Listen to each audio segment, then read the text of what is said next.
name is Daniel Morty and I'm the stadium announcer for Albion Rovers Football Club. Hello, I'm Eddie Haggerty, a long life or long-term supporter of Albion Rovers, but at one time, believe it or not, a member of the board of directors of Albion Rovers and currently the chairman of the trust of Albion Rovers. Hi, my name is David Herd and I'm involved with the match programme at the moment, primarily creating and selling that amongst other things. My name's Tony McMinn, I'm a first team coach at the club and I'm also the community engagement officer. I've been following Albion Rovers since, I'd say, 2003. How I got into them was Pat Rowley came to my primary school, done a bit of a football type of training exercise with one of the players. Really, they started talking about Albion Rovers and what they'd done in the community and how he liked to help out for year from young to old. Basically, he gave out tickets one day and I thought, I'll go along, see what it's like. It might not be anything like Celtic or Rangers, but we'll give it a chance. I was a season ticket holder at Celtic as well, but I started coming to Rovers, ended up being a ball boy, so every time Celtic was at home, Rovers were away, vice versa, Rovers were at home, Celtic away, I'd go to each one, whoever was at home. Basically went from being a ball boy, just being a normal fan, followed them throughout, going to home, away, what else? Ended up being the stadium announcer now, and it's been a long time. So since from 2003 to 2015, it's been a long time, and I've gradually, it just shows you in a small club you can progress to do something big at a club. I go sometimes on the team buses and all that. I've appeared on TV shows, radio shows. I broke the record for being PA's British youngest PA announcer for a football club. That just made headlines everywhere. I was in second year in school. That was my first chance of freedom, being able to go out on your own. So one of the things, my friend, myself, a guy called Willie Maguire, who's now in Canada, we did this every second Saturday. We come up to the Rovers, and we were 12 years of age and kind of full of all the nonsense of the day. My main memory is the fact that I could eat 3 pies half time, and that was the staple diet, and a couple of Bovrils, and that was it. Great players at that time, people like Tony Green, who was an incredible player, the guy Houston and whatnot, but it's all a bit of a blur. Now what actually happened after that was my brother, who had been in the army, was a great Celtic man, so I was literally dragooned into Parkhead, but he used to get me in for nothing and whatnot. But I never really settled at Celtic, because the thing I found about it was I went to one Celtic Rangers game, and the animosity, the hatred, everything that came out of that game, I vowed not to go back because I hated what happened that day. And then the final turning point was my own son David. When he was born, within about 4 years, he was saying, I want to go to a football game, and he said, I want to go to Parkhead, and I said, no, we don't go near Parkhead, we go to the Rovers. And from there on in, that was the kind of second time I came to Rovers. Now David, he's a lifelong supporter of myself, and funnily enough, his younger sister Joanne is an absolutely fervent football fan, not only Rovers. She's been in places like, stayed in Milan, went to AC Milan every second Sunday, and but always felt that she missed the Rovers, watching some of the best players in the world, including Ronaldo, and the tremendous Italian players, but missed the Rovers. So how long have you been involved with Albion Rovers? I first started coming along, I was brought along as a kid. They did quite well in the 80s, my title, and I sort of caught the bug from there. So. Tony, how long have you been involved with Albion Rovers? This is my first season. Came in with Darren and Sandy as part of the first team coaching staff. So it's been really good coming for youth football and getting involved in the senior games. Been excellent. Really good learning curve. How did you, in terms of the PA side of it, how did you actually get into that role? Did they come to you, or did you go looking for it? Well, again, Pat Rowley stood down from it. I spoke to Eddie Haggerty, who is the Albion Rovers Trust Chairman at the time. He spoke to Frank Mead, who was the chairman at the time as well, and we had a conversation going, I think I could bring in, I'm young, I'll be here for quite a while, I can't see myself going anywhere else unless it was a big club, like a transfer, let's say. I went to just basically, I couldn't see myself going anywhere else now anyway. I do it in a voluntary role. I love the club. Why would I take money out of it? Do you know what I mean? I'll drop out my money in. I go and buy a season ticket as well. I know I don't need to, but I do it. I buy my own shirts. I buy everything. I don't want to take money out of the club, because the club needs to use it to update facilities, bring better players into the club. Because if we get better players, we can go better places, go on a bigger venture like we did last season at the Scottish Cup. But yeah, I knocked on the door really. So it showed how much I progressed with being a ball boy to just then going into a fan for a season and then being an announcer. And I get to do a lot of things within the club. I also get to help out with training camps, what they do up at St Ambrose or at the stadium as well. People can progress in football clubs if it's a family club. Say like this, it's a community club, it just shows you can progress. I've got someone now who's I'm shown how to use the PA system. And he's only a young boy, he's about 15, 16, he's looking forward to doing his first game, and hopefully he breaks my record, which I'm hoping to see happen. So it's been quite a whirlwind of being at a football club, but it's good, it's really good, enjoyable, supporting a wee smaller club. The big changes initially were the whole existence of the club. That was put into question, and it was a board of directors who wanted to actually merge the club with Airdrie and move up the club lock, stock and barrel. Now at that point there was actually a number of supporters, one guy called Kevin Brown who put a letter in Advertiser, and it was a strange time in my life because I'd been in Brazil and I'd been working with really the poor of Brazil for about a month, but I had been in the favelas of Rio de Janeiro and whatnot. So when I come back from there, for about 6 months I was totally fearless, because I had a situation, seeing people day and daily putting their life at risk by doing this work, and then coming back to find this. So what I did, in fact, I started leading that movement to stop the movement of the club up to Airdrie. And what we did was we got a group of supporters, and then we approached friendly shareholders, and we went to the AGM and we put up a candidate on the board, and past that got an EGM and removed another part of the board, and basically displaced that a group of people, bringing in new people for a commitment to actually keep the club in Coatbridge.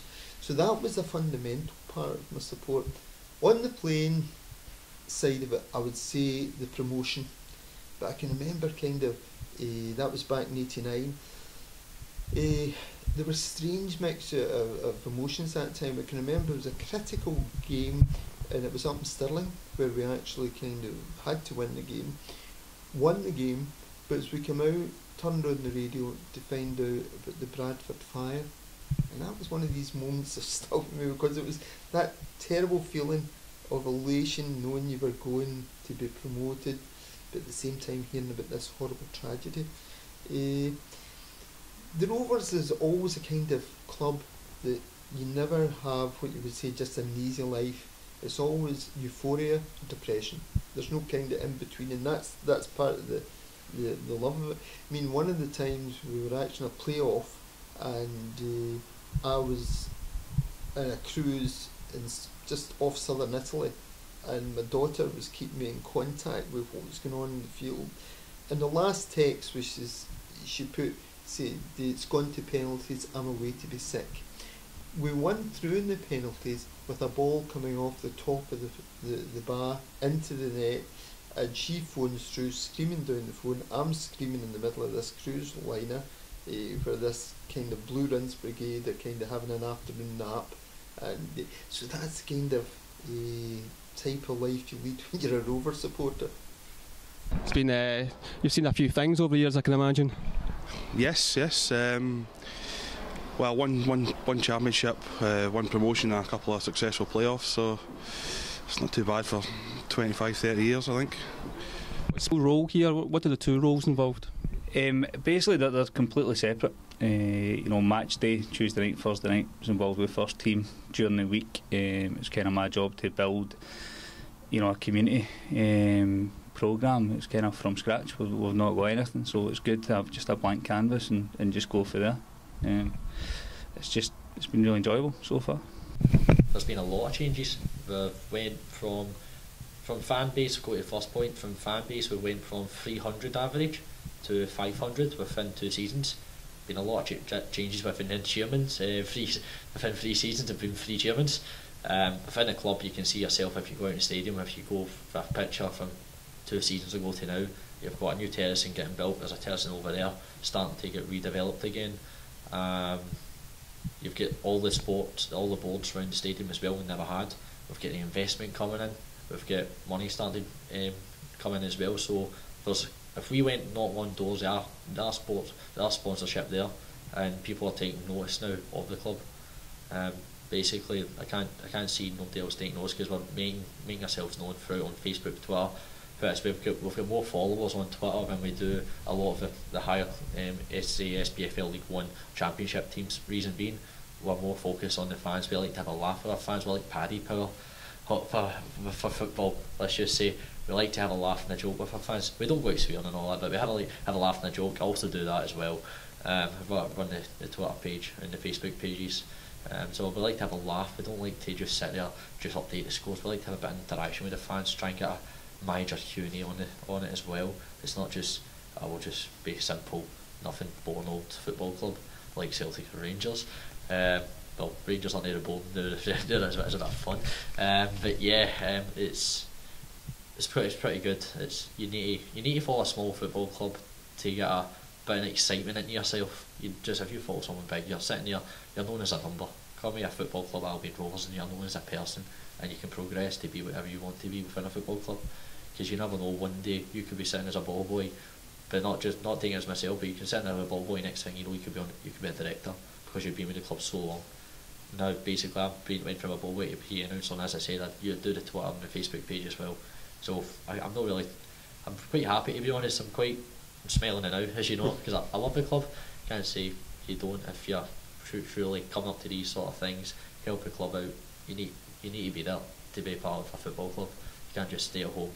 You need to be inside within the club to know what's going on. It's kind of, pieces of lunacy, and you always remember that. For instance, down in Annan, we were in a playoff situation where we had to win that game to go up in a playoff. Now the thing about it was the game was in a knife edge, and if we had lost one goal, that was us. That was our hopes and what we had kind of worked for all season finished. And I turned to my daughter Joanne and I said, if we do this, I'm leading the pitch invasion. And so she kind of looked to me and she thought, this is madness. So the thing that, having said that, I looked down and the terracing was about maybe 4 or 5 foot above the playing surface, and at that point I did go over, but thinking I could take an ankle out and get down. So it was that sort of thing that would happen. Now that was a tremendous day in the club because everyone was literally, for the whole weekend after it, had an absolute brilliant time. You get the points of dejection as well, where you're literally about 2 minutes away from promotion. This was an old system before, and I can remember that day being totally dejected, and there was a guy called Peter Heatherson who was the manager at that time. He came to me and says, look, we'll live to fight another day and whatnot. So there's always that, as I say, it's always that mixture of euphoria or complete depression. Been the standout memory over the years? Well, I'd say the playoff victory down at Annan was 3 or 4 years ago, and it was probably the longest 20 minutes I've had as a supporter. Very nerve-wracking, but at the end it was all worth it. No, you've not been in the club very long, but is there any interesting first-team characters, any interesting stories you'd like to share with us? A few of the boys are, the banter's good, and I think because we've been doing so well so far this season, morale's quite high in that as well. So there's a lot of kind of jokes and carry on. It's good. It's they're a lively bunch as well. Best memory? Oh my!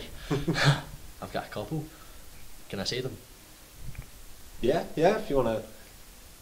First memory, ball boy, penalty shootout against Arbroath. We beat them to go to the semi-final of the Challenge Cup against Ross County. That players came across running to the ball boys, picked us all up. That was excellent. As a wee boy, that was fantastic. Second memory, promotion, down in Annan. 3 full buses went. Never seen that in my life. Went to Annan, beat them, and over the course of the 2 games, went up, running on the pitch. Next day, right enough, I was a bit sore headed, but that was excellent because I just turned 18, so it was a good birthday present. And my third memory and last, Ibrox, it was excellent. Going up 1-0 against Rangers in the quarter-final of the Scottish Cup. Might never say that again, but I'm not going to say I'm bitter, but we should have won that game. We should have won that game. I think the referee, I'm a referee myself, but he balled it. He did bad. It just sounded like a football thing now, but yeah, I'm not bitter, but I think we should have won that game. But it's a good memory to have because I don't think we might never get there again.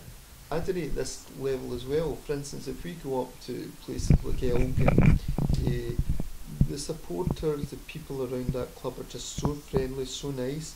And I mean, we lost up at Elgin last week, midweek game. And in a way, I was thinking they're in a situation where they could go out of the league. And I'm thinking, if I wanted to give 3 points to anyone in this league, it would be the people up in Melbourne, because they're just, supporters, directors, officials, and they're so generous. So that's another aspect of it. And it's those trips up north, to places like Montrose or Roth, and the carry-on that goes on in the bus, because there's a whole kind of culture, the bus culture, where there's a lot of nonsense goes on. I mean, one of the times, and the type of support I've got is a wee bit different, but we had a quiz at the back of the bus looking at the periodic table to find out who knew most in the periodic table. Now, that's not normal football kind of culture, that's not kind of effing and seeing at people and whatnot, and there's a lot of kind of humour and stupidity in it, and it's just a great day out. It's a lads day out. There are women involved, but a lot of the behaviour is kind of laddish, but in the best terms. There is a sensitivity towards things. For instance, I find it fascinating that stuff like racism and whatnot, sectarianism, is hated in this club. And you see if anyone is in any way racist, they'll be picked up very quickly. And it'll not be one supporter, it'll be a group of supporters. So that's another aspect that we feel we're quite civilised and quite a decent club. A lot of things that have happened in the club. One instance, which was in the playing side, was a guy called, it was Brian Smith, who got a horrendous injury at training, where he had to have the whole side of his face reconstructed, and it was a total accident. He was out of work, couldn't support his kids, found it difficult in benefits. The team at this point made a decision that every winning bonus for the rest of the season would go to his family. Now, they kept that within their own kind of the dressing room, but needless to say, that year we got promotion. And that was because every time they were at cold down, it became like people possessed. But there was another motive there. Now, you won't hear that about many clubs, but that was part of the reason why I would support this club and why I think it's a different and a special club. It's been a long time since we reached that stage. When was the last time we reached that stage? Was 1914. Do you know what I mean? The last time we reached the quarter-finals, we went to the final. That was 1932, if I'm not mistaken. That's a long time ago.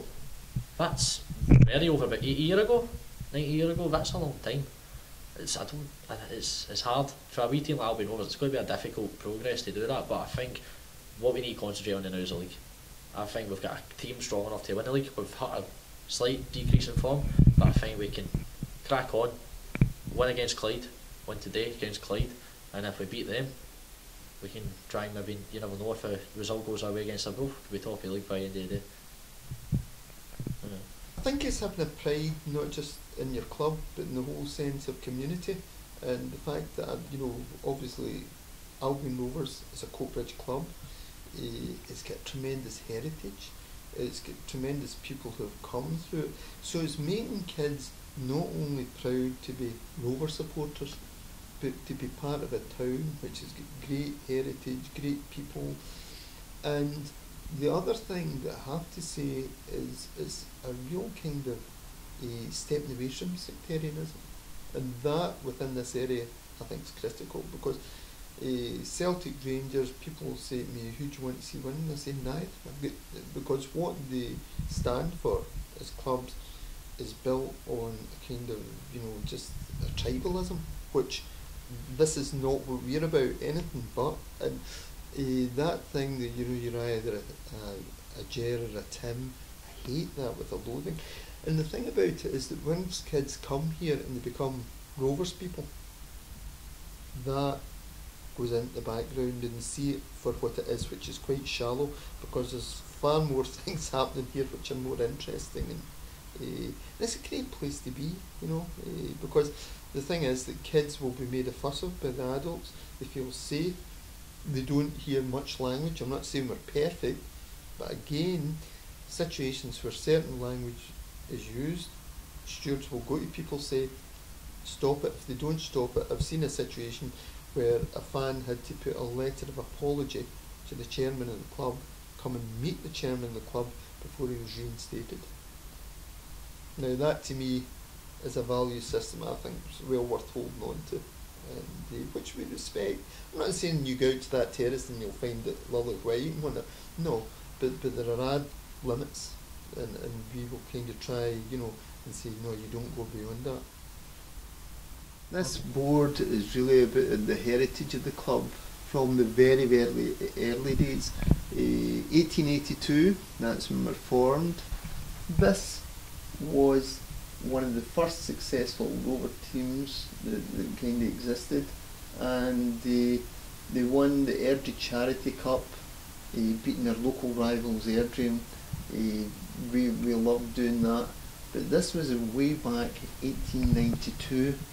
The team moved on and was quite successful. The new stadium, which we're in just now, was opened in Christmas Day 1919. This was just before the most famous Rovers team of all, this group here. They went to the Scottish Cup final and they played in front of 95,000 people in 1921. What they did that day was quite incredible. Well, what they did the previous night was even more incredible. Most teams go out and celebrate games when they've won them. They went out on the Friday night and really got plastered, to the extent that the goalkeeper got arrested and was put in jail, Coatbridge Central Jail. The team had to then go get money and bail him out on the Saturday morning to go into Hampden. The Julie went into Hampden, and what happened there was they got beaten 3-2 by Kilmarnock in front of, as I say, 95,000 people. So a great chance for glory, but as ever the Rovers, at times they could be fated to do the kind of mad things. This is the most famous player that's ever been at Rovers. Anyone who knows anything about Scottish football will know this man, Jock Stein. He played here, was never a great player, a big centre half, really just big, strong, aggressive. He played down in the Welsh leagues for a while, but he was up here between 49 and 52. And the funny thing is that when he was here, the old groundsman, a guy called Jimmy Lawson, he was the last remaining person that actually knew Stein personally. And Jimmy's role in life was every half time when they played at home, Jock lived in Iron Brew, so Jimmy had to go down and get his bottle of Iron Brew, and that was what kept him going for the full game. Now it was interesting, but the wage structure at that time was pretty basic, and the actual old accounts of the club has a ledger which shows the wages for each game, and basically the game for Stein, he was paid £4. If they won the game, he was paid £8. So that was the kind of money they were on there. But you have to remember, we were still part-time club, but they took it very, very seriously. And a lot of these guys, including Jock Stein, they would maybe do a shift down the mines and then come up and they do their game on Saturday. So incredibly tough, robust individuals. But that's all part of the heritage of this club, which we're pretty proud of.